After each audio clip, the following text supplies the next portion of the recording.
Mari Yarledis, las queremos, las conocemos, las admiramos, son quienes nos acompañan en la estabilidad y en la gestión administrativa y contable de Conexiones Creativas, pero además porque son dos mujeres curtidísimas que han trabajado con instituciones tan admirables como Otra Parte en Envigado, entre muchas otras, y con ellos vamos a trabajar un tema que nos apasiona, y es justamente cómo vivir dignamente de nuestros proyectos, de nuestros emprendimientos, gracias a que pues le perdamos el miedo, porque creo que en el fondo hay un poquito de miedo a la gestión administrativa y contable de nuestros proyectos o emprendimientos para que puedan consolidarse. Hola, hola, buenas tardes. Paula, muy bien, muchas gracias por este espacio. Alejandra, Conrado, por supuesto, pues al proyecto que están liderando ahora, que nos hace parte de este evento tan bello. Y bueno, acá estamos, Yarledis y yo, con el fin de compartirles todo nuestro trasegar a lo largo de muchos años en el mundo ESAL. Y bueno, acá a contarles cuál ha sido ese camino. Maravilloso, ya seguramente hablaremos de qué es una sal y demás. Quiero invitarlas a que vamos proyectando la presentación. Yo quiero estar aquí desde mi set de televisión, que parece sacado de la Polinesia, pero no, son fake news. Estoy aquí cerquita con todos ustedes. Mari Yarledis, es un gusto que estén aquí, las admiramos mucho. Adelante. Muchas gracias, Paula. Bueno, primero que todo contarles cómo nace Conexión Administrativa y Contable. Nacemos como un grito de auxilio de esas pequeñas empresas, de emprendedores, de independientes y de muchas personas naturales que en ese mundo contable y tributario no han contado como con un buen acompañamiento, ¿cierto? Y que se han visto de pronto inmersos en situaciones complejas. Nacimos entonces justamente para aportar nuestro granito de arena a esos procesos.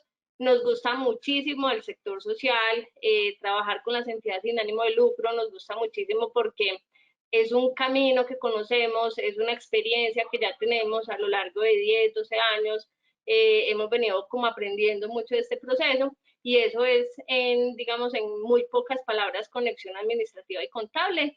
Hoy día con un equipo de trabajo de mujeres, nada en contra de los chicos, por supuesto, pero que hoy día está conformado por mujeres y que hacemos parte pues justamente de procesos de formación como este.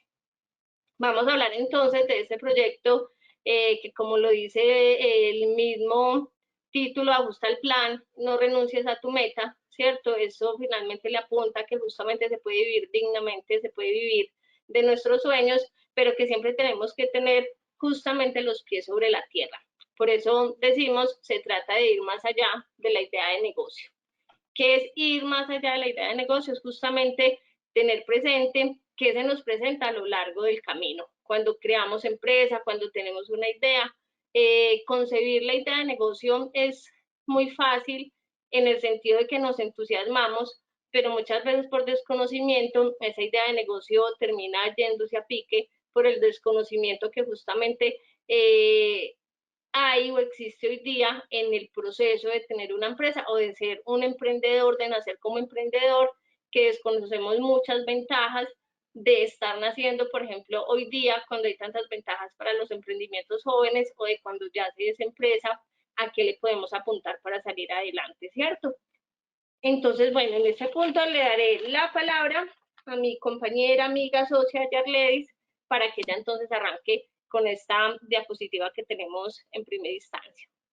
Buenas tardes, mil gracias por esta invitación. Aquí estaremos compartiendo nuestra experiencia, nuestro conocimiento, ayudar a dar este paso en la implementación de un proceso contable, de un proceso administrativo, que se pueda perder ese miedo porque hay tantos conceptos y tantas cosas alrededor de esto que a veces nos ahogamos con muchas cosas y en realidad lo que necesitamos es un buen acompañamiento. Entonces, listo, cuando ya tenemos nuestra idea de negocio, hemos redondeado todos los temas creativos, sabemos a qué nos vamos a dedicar, tenemos ya claro muchos de esos planteamientos, es importante también apuntarle al tema legal. Es de las cosas más importantes a realizar. Entonces, lo primero es el registro en cámara. ¿cierto? Nosotros lo llamamos suma experiencia porque realmente el registro en cámara es lo que nos ayuda a generar la experiencia de nuestro negocio. Es decir, una empresa cuando se crea puede tener, o una persona natural, cuando se crea puede tener un RUT y puede estar ejerciendo su actividad muchos años atrás, pero hasta que no se registre en cámara, esa experiencia no es válida, ¿cierto? De ahí que muchos trámites de los que hacemos, convocatorias, siempre piden como el registro en cámara, su certificado debe estar registrado con un mínimo de 1 año. Casi siempre eso es un requisito, ¿cierto? Es importante registrarse en cámara, sea como persona natural o como persona jurídica. ¿Cuándo? Definitivamente los comerciantes o las personas que prestamos servicios tenemos esa obligación de registrarnos hasta un mes después de haber iniciado nuestra actividad comercial, ¿cierto? ¿Por qué? Hay muchas razones, ¿cierto? Estábamos hablando de la experiencia, que es supremamente importante. Generar un nombre, tener cámara genera confianza, nos abre puertas, sobre todo en el sector financiero. Muchas veces queremos tener esa posibilidad de acceder al mercado financiero y no tenemos un gran respaldo. La Cámara de Comercio nos ayuda en ese trasegar, en esa inclusión en el mundo financiero. Aparte de esto, y no nos gusta como asustar a las personas, pero es importante que tengamos el conocimiento de que ejercer el comercio sin estar registrado en la Cámara tiene una sanción hasta de 17 salarios mínimos mensuales legales vigentes, que es el equivalente a 15 millones y medio más o menos, más el cierre del establecimiento. Entonces, exponernos a perder nuestro negocio, a incurrir en una sanción, que nuestra idea llegue hasta ahí, por un documento que realmente no es un trámite tan costoso, no es un proceso difícil. De hecho, en este momento las cámaras han facilitado muchísimo ese proceso de registro. No es como antes, como que dependíamos de otras personas o teníamos que pagar un servicio más allá de lo que nosotros pensábamos, porque realmente se ha vuelto muy sencillo hacer ese registro, ¿cierto? Aquí es importante que tengan un buen acompañamiento, que se asesoren. Tenemos experiencias de personas que nos dicen, hace muy poco, de hecho, estamos asesorando una empresa que se estaba creando y apenas estaban haciendo como la consulta con el contador y precisamente nos hablaban de que un abogado les había cobrado 3 millones de pesos por hacer ese registro en cámara, ¿cierto? Alegando de que era una actividad supremamente especial.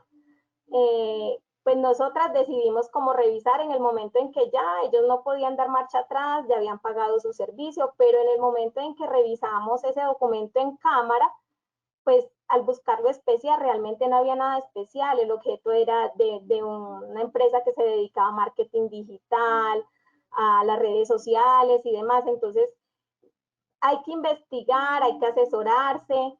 En todo este proceso siempre hay que ir de la mano de la asesoría de una persona que tenga conocimiento, no dejar todo en una sola persona. Eso es sumamente importante.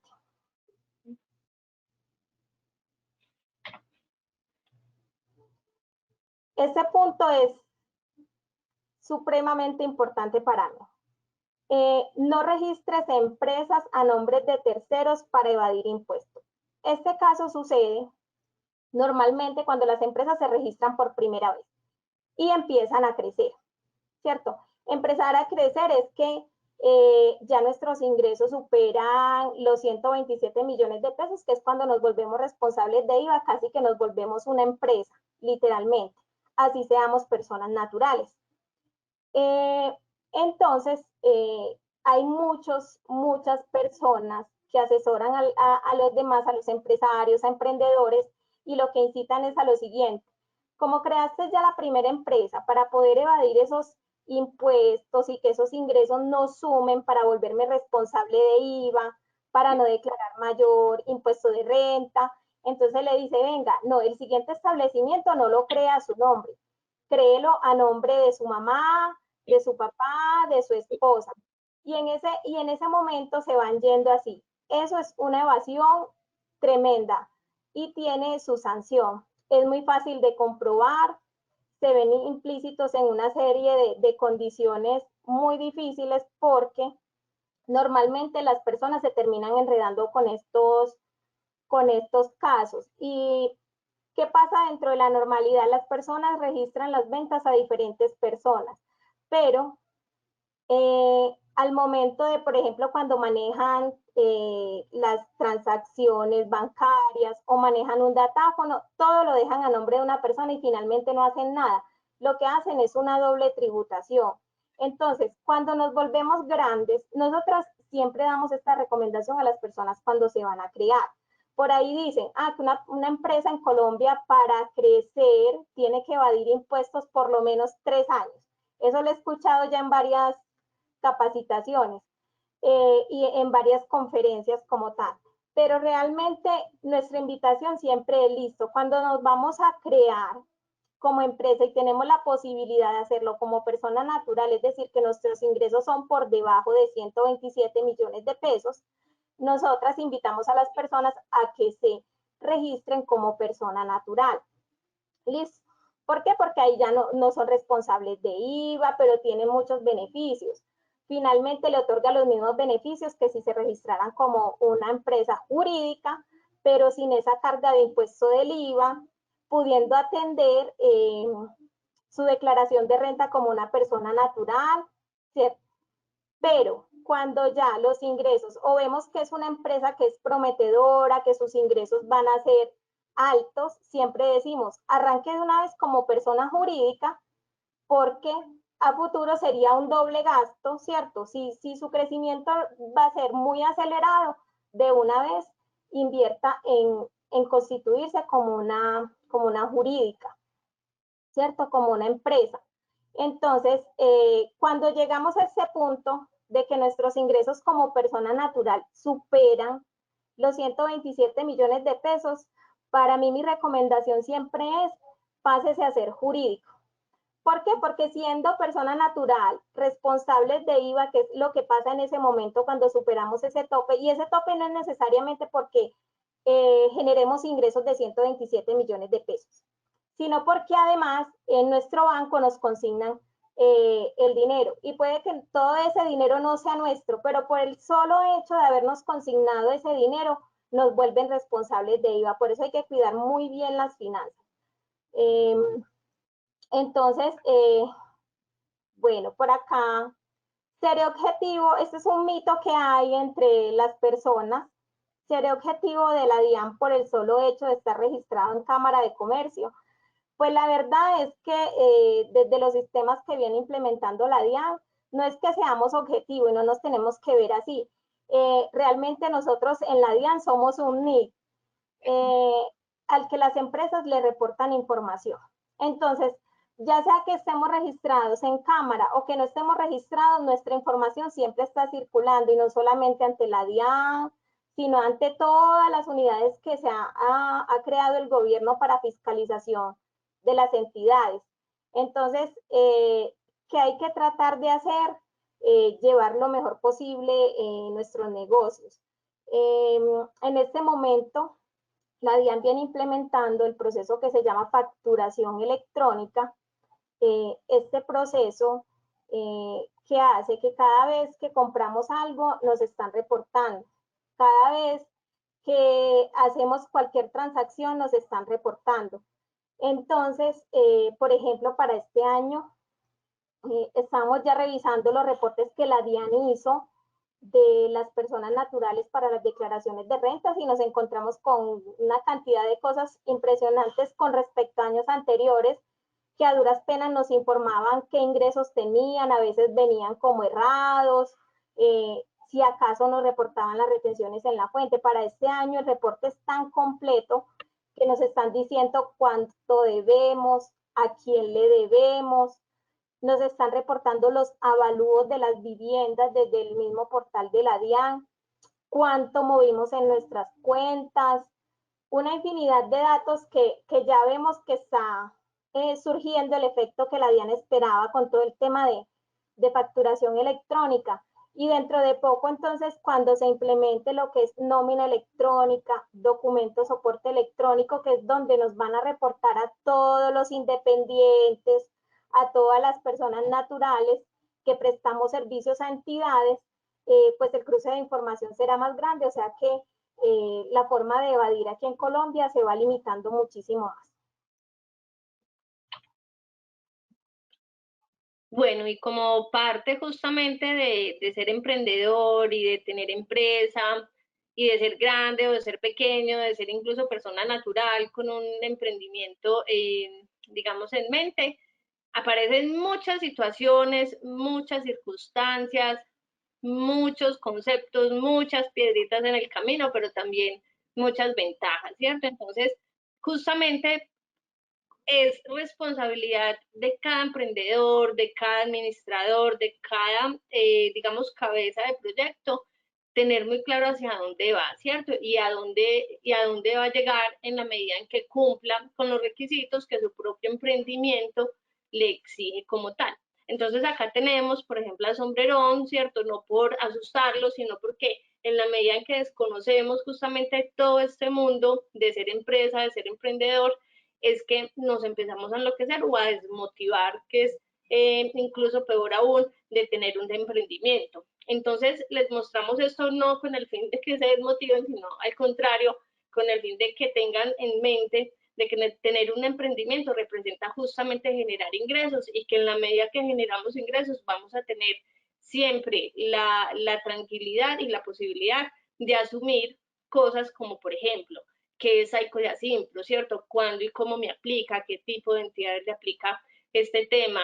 El sistema de gestión de seguridad y salud en el trabajo es un tema muy desconocido por muchas pequeñas empresas, por muchos emprendedores que creen que por ser uno solo, dos personas en su empresa no lo tienen que llevar a cabo, y esa es una exigencia del Ministerio de Trabajo, ¿cierto?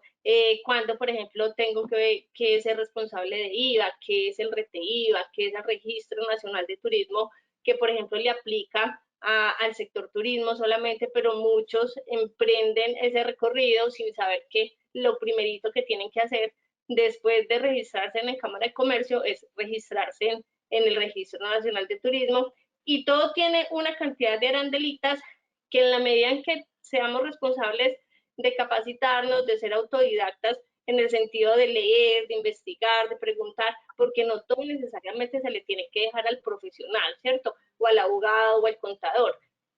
Como autodidactas tenemos esa capacidad de investigar y de ir más allá de lo que nuestra empresa va a necesitar a muy corto plazo. Entonces, de acá se desprenden muchas cosas, y es, además de conocer todo este tema de lo que es nómina electrónica, que enseguida Yarledis nos va a hablar un poco sobre eso, de qué son los medios magnéticos, cuándo nos aplica y cuándo tengo que declarar en la renta.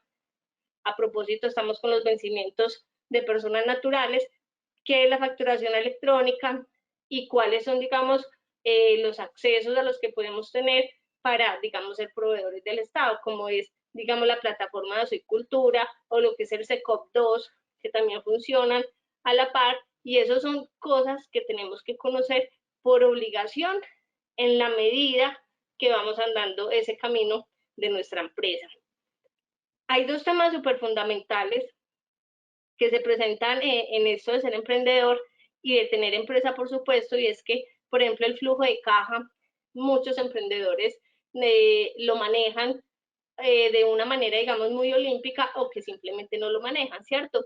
Y porque se tenga muchísimo flujo de dinero en la caja registradora de la empresa, o porque no se tenga un solo peso, hay que llevar un flujo de caja para proyectarnos, ¿cierto? Por ejemplo, acá les suelto una pregunta. ¿Quién está preparado en este momento para la ley de garantías que arranca en enero como tal, en enero 2022, a causa de las elecciones presidenciales? Ese es un tema súper importante para las entidades sin ánimo de lucro especialmente, o para aquellos independientes que prestan servicios al Estado y que, si no tienen conocimiento ahora de que para enero suspenden absolutamente toda contratación durante 4 meses, La pregunta es cómo van a sobrevivir, ¿cierto? Entonces el flujo de caja es otro aspecto súper importante y muy relevante para el emprendedor, para la gran empresa, para la pequeña empresa y por supuesto para cualquier persona natural, ¿cierto? Hay que prepararse entonces para este tipo de cosas, llamada ley de garantías, o para esas épocas en donde contratar, bien sea en lo privado o en el Estado, se vuelve difícil y entonces hay que saber qué reserva tenemos. Entonces le dejo la palabra a Yarlais para que nos cuente un poquito sobre lo que es eso de facturación electrónica, de nómina electrónica y esos temas tributarios. Bueno, gracias Mari. Bueno, como les venía contando con el tema de facturación electrónica, desde el año pasado, en noviembre, fue como la última fecha que estableció la DIAN para que todos los obligados a emitir facturación electrónica lo hicieran, ¿cierto? ¿Eso qué implica? Y es muy importante porque de eso se desprenden un montón de oportunidades para los emprendedores. Entonces, toda persona que compre algo y no se lo facturen electrónicamente, ese gasto o ese costo que le emitan no sirve para declarar en la declaración de renta, no sirve para deducirse en la declaración de renta.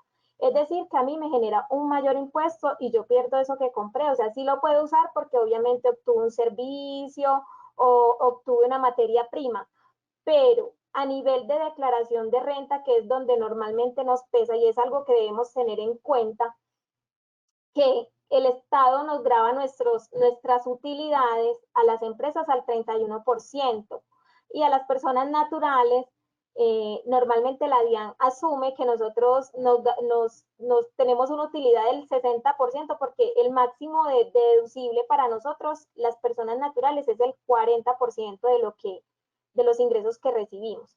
Entonces, hasta ahí tenemos esas limitaciones. Entonces, cuando recibimos una factura de estas de tirilla, tipo Éxito, Home Center, que viene la tirillita normal y no le decimos, yo necesito factura electrónica, automáticamente perdemos ese dinero, ¿cierto? A nivel de impuestos. Perdemos ese dinero porque no lo vamos a poder descontar. Entonces, ¿en qué se transforma esto? En que cada empresa y cada emprendedor va obligando a otro a que se vuelva facturador electrónico. ¿Por qué? Porque nos vamos a dejar de comprar. Si yo pierdo ese gasto, ese costo, para mí, yo prefiero comprarle al que sea facturador electrónico que al que no lo sea. A pesar de que hay opciones, por ejemplo, para las personas naturales va a venir la oportunidad del documento soporte electrónico, que es como un hijo chiquito de la facturación electrónica, es decir, que los independientes también empezaremos a generar esos documentos electrónicos en que le informaremos a la DIAN los ingresos. Entonces, hay tanta trazabilidad en este momento en la información que a través de la facturación electrónica ya la DIAN emite las declaraciones de IVA sugerido. O, por ejemplo, si a un empresario se le olvidó declarar o mandar las facturas al contador, como nos pasó a nosotras el cuatrimestre pasado, no nos enviaron las facturaciones electrónicas, tuvieron solo una factura en enero y a la persona se le olvidó enviarnos ese paquete, esa facturita. Obviamente para nosotras no habían ingresos, ¿cierto? Y no se hizo declaración de IVA. Al término de un mes llegó una notificación de la DIAN donde decía que a través de la facturación electrónica había detectado que esta empresa había generado ingresos y que no había declarado ese IVA, que se pusiera al día y que obviamente liquidara la sanción. Entonces pasamos de una factura que tenía un IVA de 107,000 pesos, que era lo único que tenía esta empresa por pagar, a pagar una sanción de 363,000 pesos por un simple olvido, por no emitir los documentos completos al contador, que es una parte muy importante. A veces no tenemos acceso. Nosotras, por ejemplo, en la mayoría de los casos le pedimos acceso a las facturas, a los programas. Cuando no nos los dan, pues queda a cargo de cada entidad enviarnos la documentación completa, ¿cierto? Que de eso depende nuestro trabajo, que todo se entregue a cabalidad. Entonces, esto es muy importante en el tema de la facturación. Es un tema que está vivo en este momento. ya todo el mundo exige facturación electrónica porque ya nadie se expone a perder el gasto, a perder el costo, a que la DIAN lo requiera, porque esos cruces de información se están dando y esto apunta, todo este tema apunta es que en algún momento la DIAN nos mande ya las declaraciones listas. Y lo estamos viendo porque a todo el mundo, hace más o menos 2 días, yo creo que a la mayoría de personas que declaramos renta nos empezó a llegar el correo de una declaración de renta sugerida, donde la DIAN le está diciendo usted cuánto debe, qué ingreso recibió, por qué concepto, todo está contenido ahí. Obviamente, aún a estos sistemas les hace falta mucho. Todavía la DIAN está terminando como de implementar todo esto, todavía les falta porque aún nos dicen es su responsabilidad revisar y si hay que ajustar, se hacen los ajustes pertinentes. Entonces, es importante de que se prevean de esta situación, de que para ser competitivos en este momento es necesario ser facturador electrónica prácticamente. O sea, para ser competitivos con empresas y con otros emprendedores, con personas naturales, el que entrega una facturación electrónica en este momento está como en otro estatus realmente. Aquí muy importante que nosotras siempre cuando alguien de pronto viene y nos va a mostrar sus ideas de negocio, ya tienen su planteamiento, tienen el capital, van a empezar. Nosotras lo que primero empezamos a enseñarle a las personas es qué responsabilidades tiene. Es decir, tu actividad, con qué impuestos viene grabado. ¿Qué de esos impuestos te puedes descontar? ¿Qué de esos impuestos no te puedes descontar? Por ejemplo, en el sector restaurante, que los ingresos están grabados, es con impuesto al consumo, todo el IVA que compramos, todo el IVA de las compras que se hace, ese IVA no es deducible, o sea, no lo podemos recuperar. Se vuelve un costo, un mayor valor del costo del producto que adquirimos. Otra puede ser, bueno, a nivel de contrataciones, que es otro punto muy importante. A nivel de contrataciones, siempre pasa lo siguiente. Hay unas deducciones que son especiales. Entonces, a veces cuando creamos esos presupuestos de nuestros proyectos, porque vamos a ejecutar un proyecto de ciudad, porque vamos a hacer una contratación con el Estado o puede ser con una empresa privada. Y muchas veces cuando proyectamos esos presupuestos no tenemos en cuenta todas estas arandelas de impuestos que me van a descontar el ICA, que es el 4 por 1000, que es el 8 por 1000, que es el 10 por 1000, o que me van a hacer una retención en la fuente, que me van a hacer un rete IVA, que es una retención que se hace sobre el IVA, o que en algunos municipios, por ejemplo, existen muchas estampillas para las universidades, Proanciano, una cantidad sin número de estos impuestos. Y cuando vamos a ver, el proyecto no termina siendo rentable porque nunca tuvimos en cuenta todo este tipo de impuestos que se mueven alrededor de las actividades. Importante también que se eduquen, es muy, muy importante que los emprendedores, los empresarios se eduquen en todo este tema, porque, por ejemplo, hace poco no, en febrero que estábamos entregando ya nuestros informes financieros, íbamos a entregar ya todo lo que es las liquidaciones de cámaras de comercio, por ejemplo, de las renovaciones. Había una chica que me decía, ay, pero ¿cómo no me dijeron que eso se liquidaba sobre el valor que hay en los activos y yo se saco toda la plata del banco? Eso es ser poco objetivo, no pensar en los indicadores de las empresas, es decir, en un indicador de liquidez, de solvencia que se ve afectado por todo esto, por los pasivos y los activos que tiene la empresa. Entonces, pensar en que yo retiro el dinero para que no haya nada, y simplemente me liquiden por un valor muy bajo en cámara, es una idea errada. Todos los negocios llevan consigo un costo y eso es lo que nosotros debemos tener en cuenta para que podamos ser estables. Entonces no queremos como abrumarlos con todo ese montón de cosas para que piensen, oh, qué grande es este universo y nos vamos a enloquecer con un montón de cosas, sino es tener un acompañamiento y tener la idea de qué impuestos, de qué trámites legales, de qué cantidad de cosas están envueltos en su actividad. Obviamente deben tener un acompañamiento, no es que la liquidación de IVA la van a hacer ustedes, obviamente zapatero a tu zapato. Deben tener conocimiento, pero tampoco se pueden arriesgar que desde el conocimiento a realizar una declaración de impuestos, por ejemplo. Para eso existe el contador. Y ese es un apoyo muy grande que ustedes pueden tener. Rodearse de un equipo que sea idóneo para que los acompañe en ese trasegar del emprendimiento, de su empresa, del crecimiento como tal. Bueno, dentro, pues como para hacer un ajuste pequeñito a la intervención de Yarleis, hay, digamos, una obligación, ¿cierto? Y esto es una cosa que nos abarca a todos los sectores.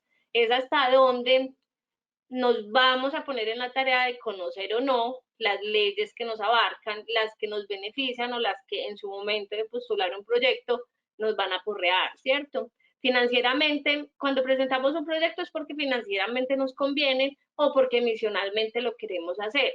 Y está muy bien hacerlo desde lo misional, pero que eso no se convierta como en esa intención también de pérdida porque no vamos a ser sostenibles.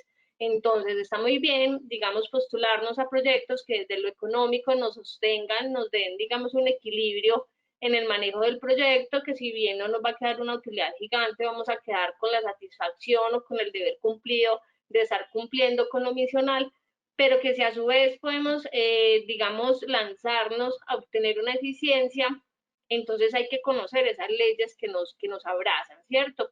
Está la ley de espectáculos públicos, está, digamos, a nivel de reformas tributarias, la última reforma, o fue la anterior, Yarlis, tú me corriges, donde, digamos, las CESAL se vieron casi que perseguidas, ¿cierto? O digamos, atacadas de alguna manera con una cantidad de exigencias, pero que sin embargo hay que salir a flote, ¿cierto? No nos podemos quedar como renegando con el Estado, porque entonces las CESAL las están persiguiendo, porque entonces como se volvieron, digamos, figura de lavado de activos, entonces están encima. No es quedarnos con eso, sino como cómo vamos a salir adelante, ¿cierto? Cómo fortalecemos nuestra capacidad operativa para que al momento de postularnos, cuando digamos, y la CESAL lo sabemos, cuando digamos nos exigen un 30% como contrapartida, ¿cómo podemos responder ante eso? Y a eso se le llama capitalizarnos, ¿cierto? Capitalizarnos desde lo que es esa capacidad operativa o desde lo que es tener, digamos, un ahorro. Es difícil, un ahorro en términos, digamos, de efectivo, pero sí es posible empezar a fortalecer esa capacidad operativa. Entonces, eso es súper importante y esto se los digo para irme a lo que se llama formulación del proyecto. Y no voy a ahondar mucho en el tema de formulación de proyectos, solamente desde el punto en que hay que tener claro que si esa formulación del proyecto es parte de mi músculo financiero, ya se tiene que tener una estructura económica.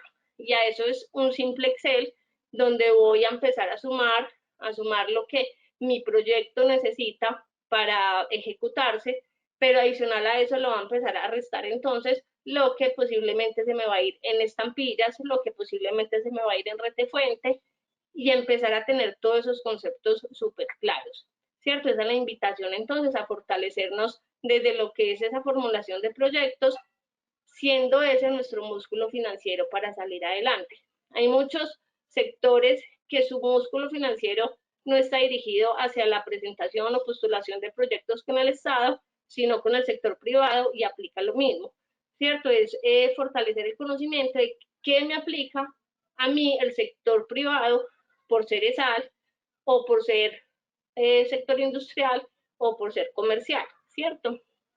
Que tiene diferentes, digamos, concepciones en ese sentido. Hay, por otro lado, un tema súper relevante que creo que sigue siendo motivo de evasión en muchos sectores, pero que poco a poco el mismo Estado se ha encargado de que sea un sistema súper vigilado con una unidad que tenemos hoy día que se llama la UGPP, ¿cierto? Y eso básicamente lo que hace, esa unidad lo que hace básicamente es vigilar que el empleador o el independiente que tiene empleados a cargo esté pagando responsablemente su seguridad social. En primera instancia, ¿por qué pagar seguridad social? Páguela por su bienestar, ¿cierto?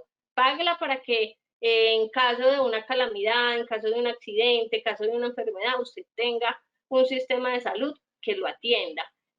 No que tenga que sacar la cantidad de millones necesarios para una cirugía de urgencia o porque entonces quedaste, no sé, sin un pie, sin un brazo, entonces, ¿qué va a pasar de acá en adelante? Y es ahí cuando el fondo de pensiones viene, digamos, a resolver el tema económico. Pensemos también en nuestra familia, cómo queda después de que si somos, digamos, nosotros quienes hacemos parte de ese motor económico de la familia, si nos llegara a pasar algo, ¿qué va a pasar con ellos? ¿Cierto? Y hagámoslo también responsablemente, porque hay algo que se llama, y lo mencionamos en la presentación anterior, Sistema de Gestión de Seguridad y Salud en el Trabajo. Ese es un sistema al que no se le ha puesto mucha atención, pero que ya viene con toda, en muchos aspectos, incluso a generar cierre de entidades que no están manejando este tema, ¿cierto? ¿Eso quién lo hace? Eso lo hace una persona con la licencia, eso lo hace una persona con conocimiento, eso no lo hacemos el contador o el abogado, el administrador, eso lo hace un profesional ya formado para eso, porque es un mundo similar al contable, al tributario, y así sucesivamente. En la medida en que no lo hagamos, nos vamos a ver súper afectados por el tema. Yarlis, en temas tributarios, ¿cómo nos beneficia este tema de la seguridad social? Bueno, mi Mari, antes de pasar a este tema, me voy a devolver un poquitico al tema que estábamos tocando anteriormente con respecto a los impuestos, y es un mito que hay entre la CESAL, entre las entidades sin ánimo de lucro, y es que si ejercen actividades comerciales van a perder su calidad de sin ánimo de lucro por ejercer una actividad comercial. Es falso, falso, de toda falsedad. Una entidad sin ánimo de lucro puede ejercer una actividad comercial siempre y cuando las utilidades de esa actividad comercial se destinen al objeto social de la entidad, ¿cierto? Entonces, siempre y cuando yo reinvierta todo lo que esa actividad comercial genere en mi objeto social, yo puedo manejar una actividad comercial. Yo puedo tener una librería, yo puedo tener un restaurante, yo puedo tener cualquier actividad comercial. ¿Por qué? Normalmente las entidades sin ánimo de lucro padecen muchísimo. Es decir, una entidad sin ánimo de lucro normalmente está recibiendo sus mejores ingresos al final del año. Y lo que empieza ya enero, febrero, marzo, empiezan a padecer. Y hemos visto este año que incluso hasta julio han venido padeciendo, tanto las que son sin ánimo de lucro como las que son comerciales. Entonces, ¿qué necesita una entidad sin ánimo de lucro? Tener un apalancamiento, es decir, un soporte que me ayude a sostener mi actividad o mi objeto social, mi objeto cultural, creativo, artístico, ¿cierto? Porque no es solamente como vivir de ese romance, como Mari lo decía anteriormente, sino que hay que tener en cuenta que cuando somos una entidad tenemos unas responsabilidades, tenemos personal a cargo, tenemos un sinnúmero de responsabilidades que de una u otra forma debemos sostener. Entonces, con tranquilidad, una entidad sin ánimo de lucro puede sostener una actividad comercial y hacerla parte de su objeto. ¿Qué pasa con esas utilidades? No son grabadas en renta, son exentas como son todas las utilidades de las entidades sin ánimo de lucro. La única condición es que esa utilidad se reinvierta en el objeto social que tiene la entidad sin ánimo de lucro. Ya ahora para pasar al tema de seguridad social, bueno, lo más importante en esto es la seguridad de cada persona, ¿cierto? Estar asegurado, estar tranquilo. Cuando un aportante, un empleador hace sus aportes debidos en el tiempo que tiene tranquilidad, ¿cierto? Hay que tener en cuenta que cuando pagamos, hay personas que hacen aportes a la seguridad social, pero entonces les tocaba el segundo día hábil del mes, pero lo hacen por allá el quinto día hábil, o a la mitad del mes, o finalizando, o cuando tenga el dinero. ¿Qué pasa cuando sucede esto? Cuando nosotros no pagamos a tiempo la seguridad social, mi empleado está descubierto. ¿cierto? ¿Qué quiere decir? Que yo soy responsable de todo lo que le pase a esa persona.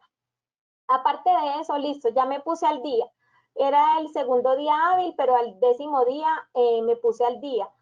Resulta que mi empleado en el 6º día se enfermó. A mí la EPS no me reconoce la incapacidad que se genere de esa persona, o sea que a mí me toca asumir. Entonces, hay que estar muy conscientes de la importancia de hacer el pago de la seguridad social, de hacerlo a tiempo, de generar reservas. Eso es lo más importante. Por eso Mari mencionaba el punto del flujo de efectivo. Debemos conocer mes a mes cuál es la necesidad que tenemos en mi empresa para cubrir los gastos fijos que yo tengo, cubrir una seguridad social, cubrir una nómina, el arriendo, los servicios públicos, toda esa parte es supremamente importante.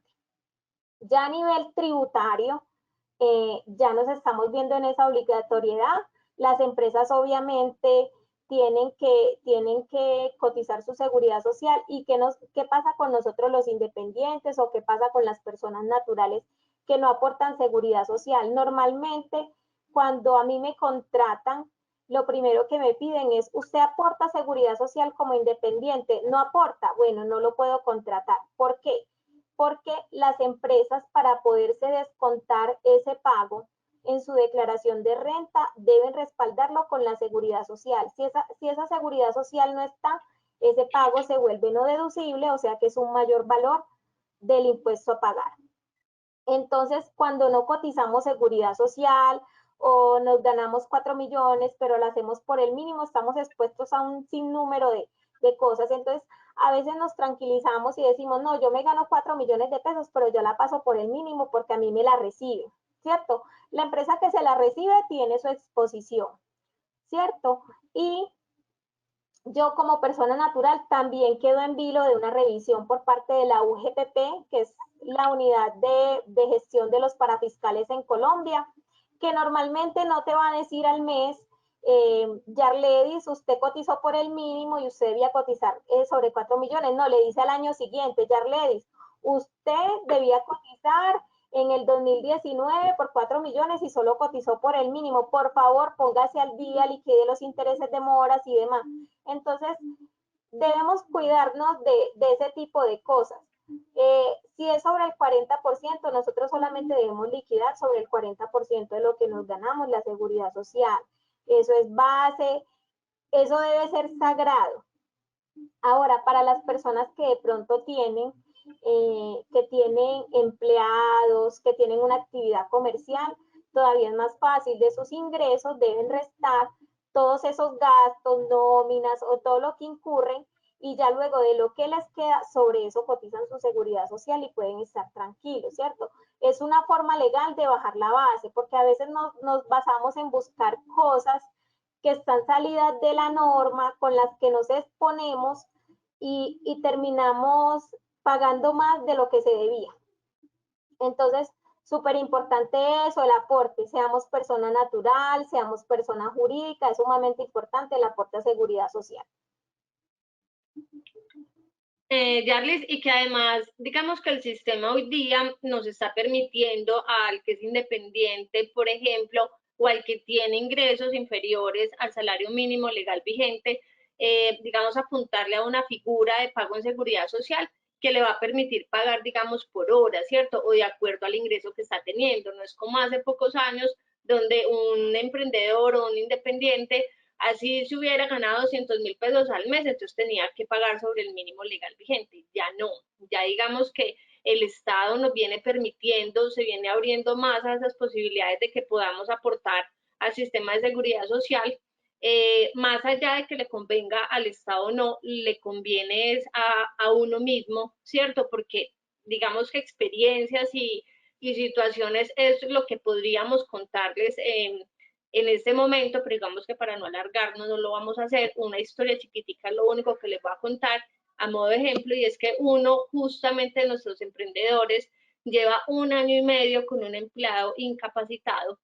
Él es empleador, persona natural, y su empleado se accidentó hace 1 año y medio, es considerado enfermedad general lleva año y medio incapacitado, él venía asumiendo esa incapacidad porque la EPS, justamente por el no pagar su seguridad social en los días que le corresponde, sino pagarlo con mucha mora mes tras mes, hoy día la EPS no le ha reconocido esa incapacidad. Lo peor de todo es que no puede salir de su empleado porque entonces lo va a dejar desprotegido. Y para eso hay un proceso, ¿cierto? Hay proceso legal, hay proceso que lo tiene que llevar por obligación un abogado laboral que sepa de este manejo, pero por otro lado no es ético dejar a su empleado, digamos, abandonado, y más cuando es padre de familia. Entonces nos empezamos a ver inmersos en una cantidad de situaciones que no solamente de lo económico hoy día se está afectando él, sino que empieza ese dilema de, entonces, ¿qué hago con este empleado? ¿Cierto? Y de ahí se desprenden muchas otras situaciones. Otra cosa que quería hacer a este tema es que estamos cometiendo muchas personas, o están cometiendo muchas personas, el error de decir, es que yo no quiero aportar al sistema de seguridad social porque es que yo nunca me voy a pensionar. Claro que sí nos vamos a pensionar, ¿cierto? Y es que la pensión no solamente nos sirve cuando aportamos al sistema de seguridad social para cuando estemos viejitos, ¿cierto? Nos sirve también en caso de un accidente, en caso de una enfermedad terminal, en caso de una enfermedad que nos deje postrados a una silla o a una cama. Entonces también hay que ser muy conscientes y muy consecuentes con ese tema para poder ser cumplidos no solamente con nuestro bienestar, sino con el bienestar de nuestros empleados.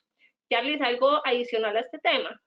Sí, aquí percatándome otra vez del tema de facturación electrónica que juega mucho en todos los temas, y es el siguiente. Por ejemplo, con el documento de soporte electrónico con el que nos van a reportar a nosotros los independientes o personas naturales, ¿cierto? Va a haber una trazabilidad en la información, es decir, desde la DIAN ya se va a saber cuánto es nuestro ingreso, y la DIAN es informante directo de la UGPP.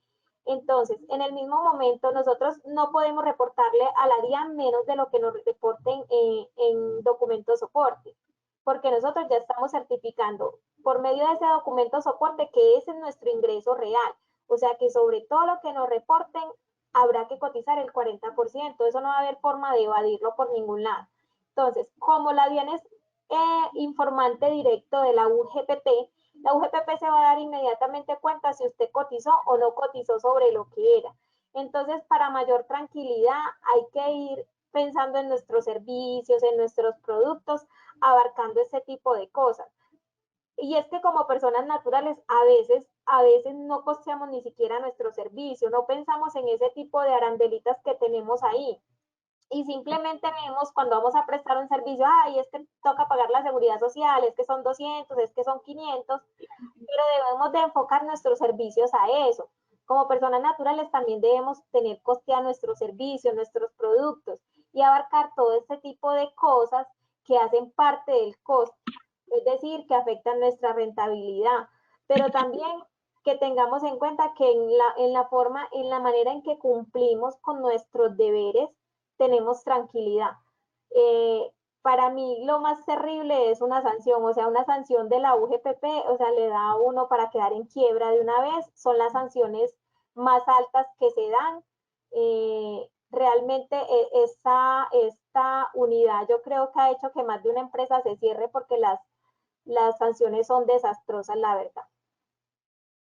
Jarles, una pregunta que yo sé la respuesta, pero te la hago a ti para que sea una cosa así súper concreta. La facturación electrónica le aplica también a los independientes, ¿cierto?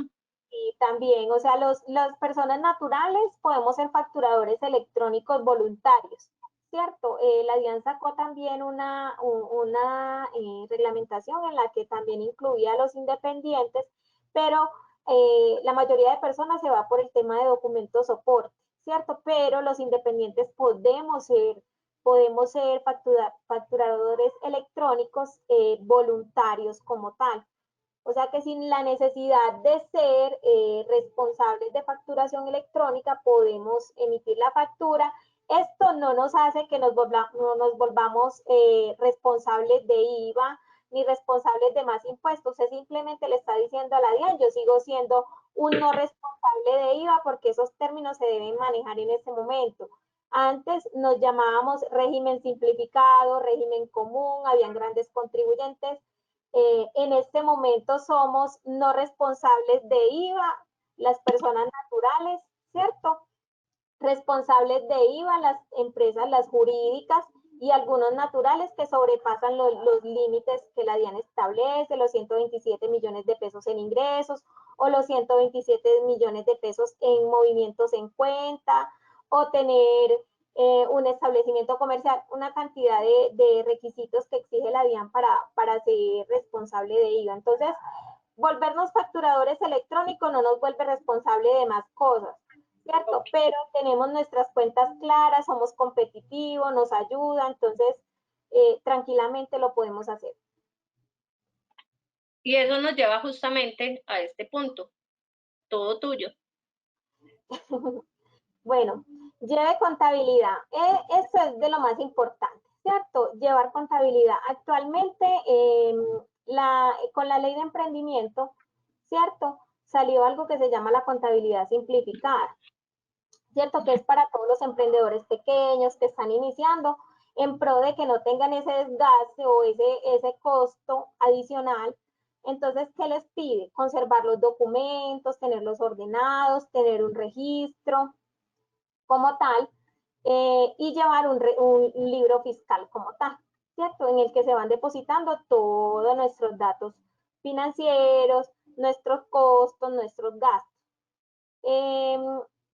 Llevar datos ordenados, estadísticas del negocio, qué ingresa y por qué, es de las cosas más importantes.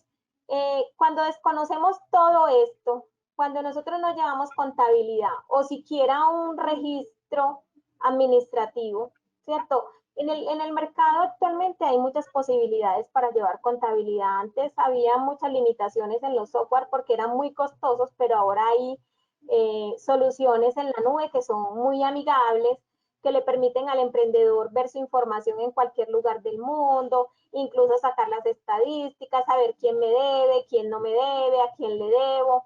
Un montón de oportunidades se tienen en este momento. Entonces, cuando no tenemos esa oportunidad de saber qué me gasto, normalmente las personas que trabajan su contabilidad ciega normalmente están en pérdida. ¿Por qué? Porque a veces las personas se engañan porque tienen flujo de efectivo. Es decir, todos los días venden, pero todos los días gastan. Y a pesar de que tienen dinero y juegan con ese dinero, cuando se va a hacer el ejercicio normal de una contabilidad, nos damos cuenta que tienen pérdida. Hace poco tuve un caso con un nuevo cliente que tenemos, ¿cierto? Y la chica, ella tiene un centro balizado, es súper ordenada, está en pleno iniciando su emprendimiento y muy comprometida. Y ella me decía, Yarles, yo no sé qué pasa porque yo vendo y vendo, pero no sé, no me queda. No tenía un salario destinado para ella, entonces a ella le ingresa, cumple con todo, con su seguridad social, con la de sus empleadas, con las chicas que trabajan, con el arriendo, con todo, pero no tiene utilidades. Cuando vamos a revisar el negocio, o sea, los productos estaban costeados sin tener en cuenta toda esa capacidad operativa que necesita ella para estar. Entonces yo le decía, por cada hora que abres tu negocio, necesitas 30,000 pesos por cada hora. Necesitas 30,000 pesos para cubrir todo el costo que tiene tener este establecimiento abierto. Y ella me decía que era demasiado. Entonces, ahí es cuando no revisamos en qué nos estamos desfasando, por dónde tenemos la filtración del dinero, ¿cierto? Que no necesariamente tiene que ser porque me lo esté malgastando, sino porque tengo sobrecosteado o porque no he buscado el mejor proveedor, porque no he generado las alianzas que son necesarias, porque en todo negocio es importante tener alianzas, tener personas que sean allegadas, ¿cierto? Que tenga respaldo. De nada te sirve un proveedor que es el mejor si no te sirve o no te da la gavela de un crédito, porque los créditos en los proveedores son importantes. O sea, eso es lo que ayuda realmente al flujo de caja como tal.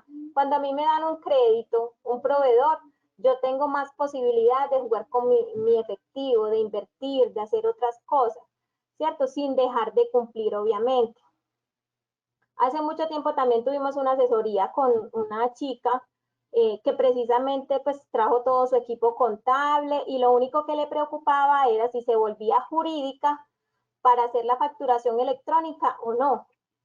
Y cuando empecé como a ahondar en su historia, era una chica que tenía abierto un restaurante, uno a nombre de ella, otro a nombre del novio. Entonces yo le decía que más allá de la facturación electrónica, yo le recomendaba que se volviera jurídica porque este acto que estaba haciendo, que estaba cometiendo, era ilegal. Entonces su contadora lo que me decía es que nadie entrega todo legal. Y yo puedo decir que sí que sí es posible hacer las cosas bien, que no se necesita evadir, que hay términos en las normas que nos ayudan, que tenemos que buscar las formas legales, ¿cierto? Entonces, al final de mi asesoría, yo le pregunté, entonces, ¿cómo llevas tu contabilidad? Y me dice, no, yo pago y ya, y le tomo una foto a la factura, muchas veces se me pierden, y le pregunté, ¿tú sabes cuánto estás ganando en tu negocio? ¿Sabes si tu negocio tiene rentabilidad o no tiene? Me dijo, pues yo creo que sí, porque siempre tenía dinero. Pero es a lo que apuntamos, tener flujo de caja no es tener rentabilidad. Entonces, la contabilidad nos permite eso, conocer el mundo completico de nuestro negocio. Hay cosas que nosotros no tenemos en cuenta como emprendedores o como empresas, por ejemplo, la depreciación, ¿cierto? Nuestros equipos se desgastan y contablemente nosotros registramos una depreciación de ese equipo, que es un gasto y debería ser un ahorro que yo debería hacer para cuando este equipo ya no funcione, yo pueda reemplazarlo. ¿Con qué? Con el ahorro que yo hice a través de esa depreciación. Otro gasto que normalmente se escapa y se va es el financiero, ¿cierto? Y a veces las comisiones bancarias son supremamente exageradas. Las personas que manejan datáfono saben que las comisiones por datáfono son supremamente exageradas, además de que todo el que vende por datáfono le descuenta la comisión, el IVA por la comisión, la retención en la fuente por pagos con tarjetas, el RTICA si está registrado en un municipio que está obligado a retener el ICA. Entonces, todo ese tipo de cosas en la contabilidad se ven reflejadas. Las provisiones, por ejemplo, de las prestaciones sociales de un empleado. Normalmente nos damos cuenta que hay que pagar la prima porque llegó junio o porque llegó diciembre. Y ya sabemos que tenemos un límite para pagarlo. No, en contabilidad realmente la provisión se da desde el primer día del año. Es decir, desde enero ya yo estoy provisionando cuánto van a ser las cesantías al finalizar el año. Y no tengo que esperar que llegue febrero de cada mes para enterarme cuánto es, porque realmente desde el inicio del año ya yo tengo un promedio de cuánto puede llegar a ser ese gasto para yo provisionarlo, que es otra de las cosas que pasa normalmente. No provisionamos esos gastos que son obligatorios y cuando llega o incurrimos en préstamos o nos pasamos y definitivamente no cumplimos en la fecha que es. Yo sé que hay empresas, porque lo hemos vivido, que su capacidad financiera no le da, ¿cierto? Que muchas veces tienen que literalmente suplicar por un ingreso o sufrir mucho por un ingreso y tienen que posponer esas responsabilidades y caen en el incumplimiento. ¿Qué pasa? A veces somos suertudos y un empleado no nos demanda, ¿cierto? Pero el empleado que se fue triste, ofendido o que definitivamente ya no quiso nada más con la empresa, ahí es donde corremos los riesgos, ¿cierto? Entonces, todas esas cositas las tenemos que cubrir, tenemos que acostumbrarnos a la provisión, al ahorro, a estar prevenidos. Los imprevistos siempre están en cualquier actividad que ejerzamos, siempre están. Bueno, entonces ya según este punto es que tengamos claro que las cuentas claras nos ayudan a saber si estamos en el lugar equivocado pese a todas las estrategias de venta o si estamos sentados en la minita de oro y no le hemos sacado el máximo provecho, ¿cierto? Entonces acá es acudir a este tema de de llevar una contabilidad que no se traduce necesariamente en pagar contador, en pagar el servicio de un contador o de un profesional en esta área, sino que cuando se es emprendedor también se tiene la capacidad de coger un Excel, diseñarlo y empezar a vaciar ahí los datos y ya entregarle este proceso a un contador cuando ya los ingresos empiecen a ser tan representativos y los procesos tan grandes que ya nos obligan a esto. Vamos a irle dando un poquito más de acelere como al tema porque ya estamos como muy entusiasmadas, pero entonces la idea es contarles un poquito más, pero entonces vamos a hacerlo un poquito más acelerado para abrirle el espacio de preguntas. Llegamos a un tema súper importante que le compete, yo diría, a un 80% de los emprendedores, de los independientes, y es que justamente en ese recibir y recibir y recibir por sus ventas o por sus servicios, todo lo están llevando a su cuenta personal. Resulta que lo ideal, por muchas razones que ya Yarley nos va a comentar, lo ideal es separar las cuentas de lo que son tus ingresos personales, de donde sacas también tus gastos personales, a lo que representa ser emprendedor y estar recibiendo por esa actividad que estamos ejecutando, ¿cierto? Entonces acá el dinero personal se va a nuestra cuenta personal y el dinero de nuestro emprendimiento, en lo posible, abrir una cuenta diferente para eso. Yo hago acá una cuñita y es que digamos que aportarle al sector social es importante también y pensar de pronto en una cuenta, que si tenemos una cuenta en el sector tradicional bancario, ¿por qué no tener una cuenta adicional para poder separar esos dos ingresos, digamos, en el sector solidario? Una entidad como Confiar, por ejemplo, que aporta también, digamos, a mucho a lo social, podría ser, digamos, un granito de arena. No estoy hablando de que sea Confiar necesariamente, sino de que, digamos, es una de las entidades que conozco que genera impacto social y que en esa medida, si nuestro emprendimiento lo hace, también es muy bonito hacerlo. Entonces, acá es que manejemos nuestras cuentas separadas. Yarlis, te dejo el stop a ti. Gracias. Bueno, ¿por qué le ponemos un stop a esto? Porque bajo ningún concepto, es decir, cuando sea lo estrictamente necesario, hay a veces casos en los que nos toca trasladarnos dinero de la empresa a nuestra cuenta porque a veces comprendemos que hay situaciones, topes y demás.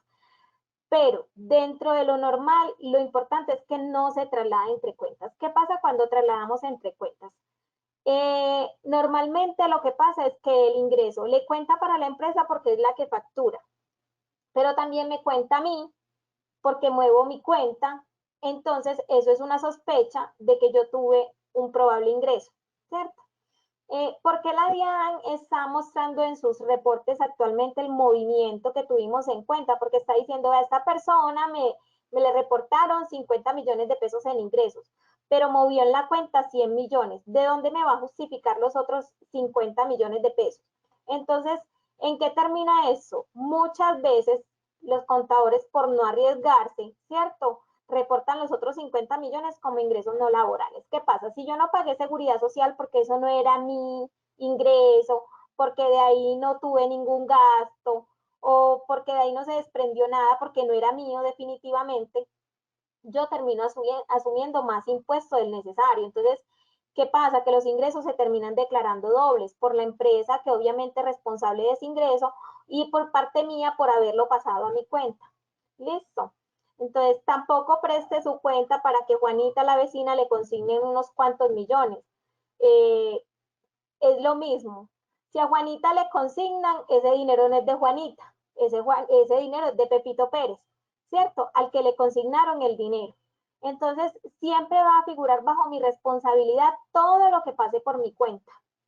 Entonces, muy importante cuidar eso, separar. Yo sé que hay muchas veces que recibimos el dinero que le envían a la mamá, que le envían al papá, pero entonces hay que ir buscando esas otras alternativas. Actualmente, por ejemplo, manejamos muchas cuentas de estas que son de fácil acceso en los celulares y demás. Entonces, generarle a la mamá o al papá una cuentecita que esté allá a su nombre, porque sabemos de que esto nos afecta. Y estamos en un momento en que los impuestos van aumentando cada vez más.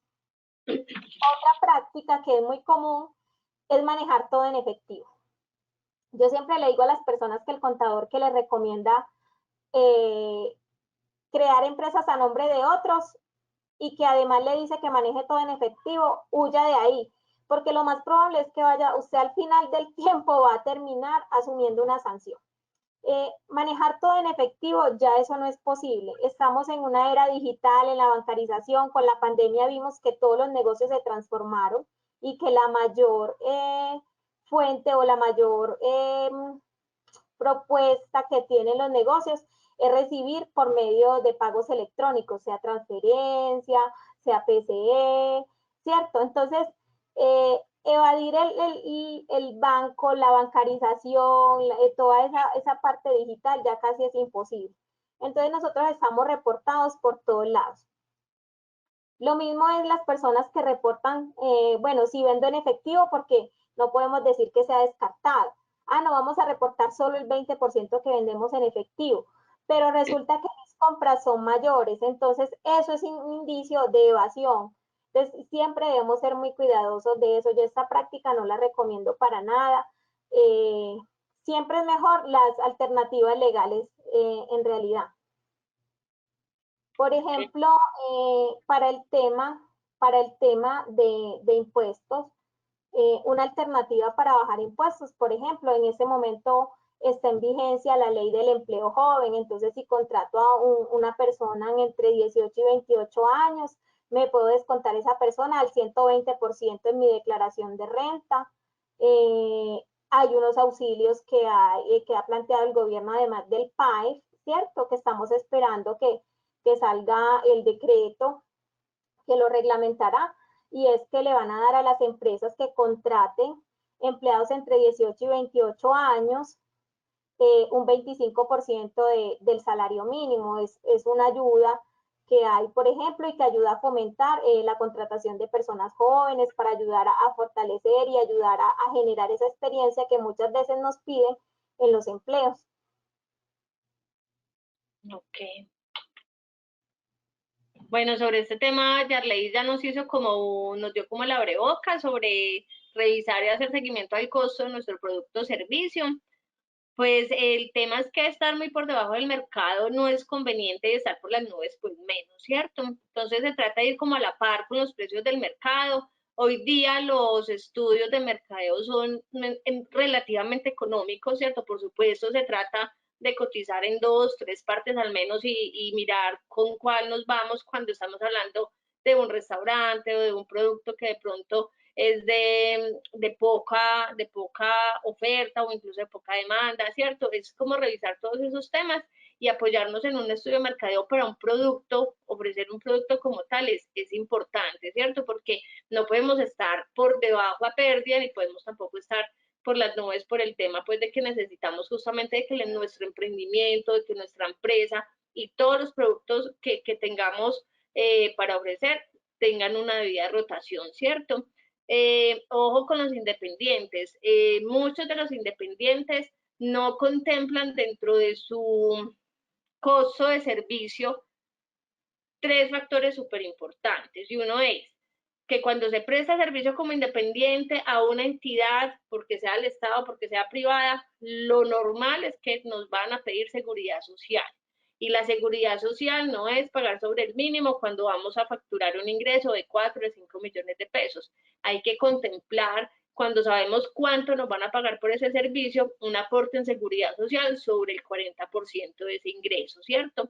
Para eso podemos llevar a cabo una tablita, sacar el 40% de ese ingreso. No vamos a pagar el 40%, no. El ingreso base de cotización va a ser sobre el 40% de ese ingreso y a partir de ahí se desprende ya lo que corresponde por salud, que es el 12.5%, lo que corresponde a pensión, que es el 16%, y si hay ARL por medio, el porcentaje de acuerdo al riesgo que se eligió, ¿cierto? Pero adicional a eso está también el tema de la retefuente, que muchas entidades, digamos que no sé si es que desconocen o se hacen la del oído sordo con el tema de la norma, y es que además de exigirle seguridad social al independiente, entonces también le aplican retención en la fuente, porque sea el 6% por servicios o porque sea el 10% por honorarios o cualquier otra retefuente que se quieran inventar.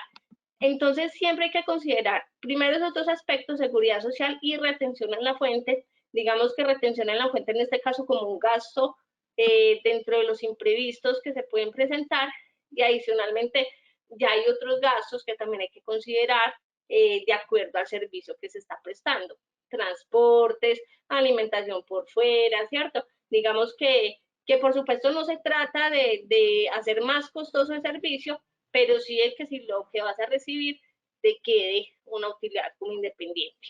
Ese es uno como de los llamados al tema de revisa y haga seguimiento a su emprendimiento y a su producto para que nos vaya bien.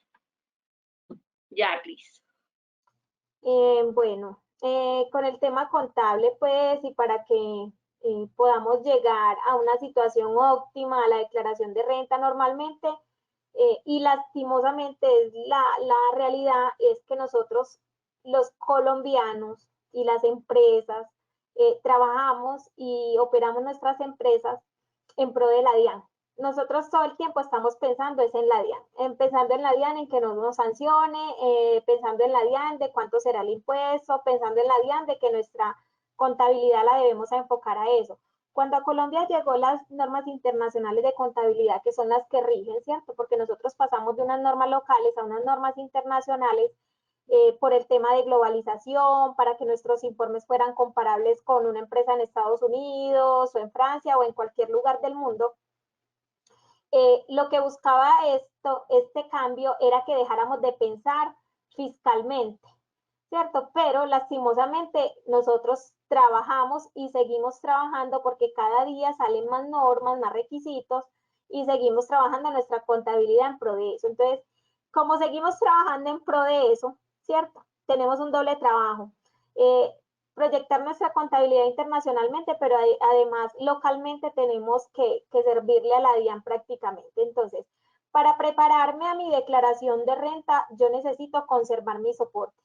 Conservar mis soportes es conservar mis facturas, la planilla que yo pago, las transacciones que yo hago de mi banco, ¿cierto? Eso se puede hacer físico o digitalmente. Los contadores tenemos un pecado y es que la mayoría lo digital no nos funciona, entonces por más digital que nos mande, terminamos siempre imprimiendo, ¿cierto? Para la conservación de esos libros, porque realmente cuando tenemos una inspección, una vigilancia, cualquier cosa de cualquier entidad, nos piden físico. Y aunque haya salido la ley antitrámite y cualquier otra ley que nos decía que no imprimiéramos lo que no fuera necesario, realmente cuando nos hacen inspecciones, todo lo tenemos que entregar impreso. Entonces, ¿qué pasa con estos soportes? Los soportes que a mí me sirven para mi declaración de renta son todos los que están directamente relacionados con mi negocio. Que no se puede meter definitivamente, o sea, no suma, no cuenta, no lo meta, el mercado de la casa, los gastos del niño, el celular de la prima, el cuidado del perro, o cualquier gasto que tengamos alrededor de nosotros que no tenga que ver nada con mi negocio. Eso es una práctica muy normal. A nosotras, por ejemplo, nos llega factura de la gente con la pinta de Agabal, de Vélez, de por allá, diciéndonos que no, que eso es gasto de representación. Y definitivamente eso es algo que nosotras no podemos incluir en contabilidad porque sencillamente sabemos que eso no es deducible, que no es, o sea, que en un momento de una revisión eso no va a pasar. Entonces, ¿para qué exponernos a algo si sabemos que del mismo punto de partida no es óptimo hacerlo? Bueno, y por último, pues una de las últimas recomendaciones de nosotras es que se invierta en herramientas de trabajo que nos hagan más competitivos, ¿cierto? Esto es no solamente, digamos, lo que es los equipos físicos como tal, sino el software, por ejemplo, que se tengan las licencias, que podamos recurrir como a temas dentro de lo legal, porque si no nos vamos a ver inmersos en un cierre del negocio. Tenemos pleno conocimiento también de un negocio que fue cerrado justamente por tener equipos sin licencia, y eso pues es una cosa súper triste porque un negocio para que arranque necesita una inversión importante y para que lo cierren también. Entonces, ahí lo que tenemos que hacer es cuidarnos que en la medida en que crecemos nuestro negocio, nuestro software y nuestras herramientas tecnológicas también tienen que crecer, ¿cierto? Jarvis, ¿qué nos dices? Bueno, yo creo que con esto ya podemos ir cerrando. No sé, Paula. Hola Marisa Ledis, ha sido maravillosa esta sesión. Feliz tarde, cuídense. Y Marisa Ledis, felicitaciones, son unas cracks. Chao. Chao.